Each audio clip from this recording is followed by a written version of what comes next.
blessure ou camion du glacier? Alors c'est lequel? C'est mon préféré et quelqu'un me l'a coupé en deux. Anakat! Quoi?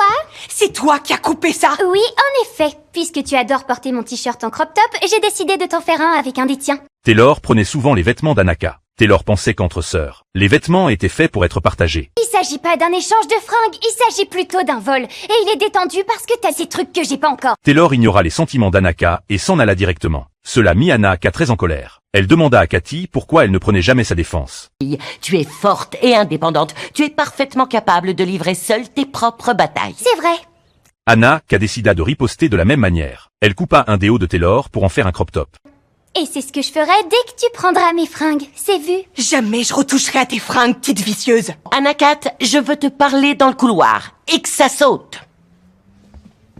Cathy emmena Anaka dehors. Elle la réprimanda sévèrement pour son comportement. Mais elle la félicita discrètement pour son courage d'avoir osé tenir tête. Les encouragements de Cathy firent comprendre à Anaka l'importance de défendre ses propres droits. Le lendemain, à l'école, elle commença à agir comme bon lui semblait. Chaque fois que son enseignante essayait de la raisonner, elle répétait qu'elle voulait faire entendre sa voix pour défendre ses droits. L'enseignante n'eut d'autre choix que de faire venir Cathy à l'école.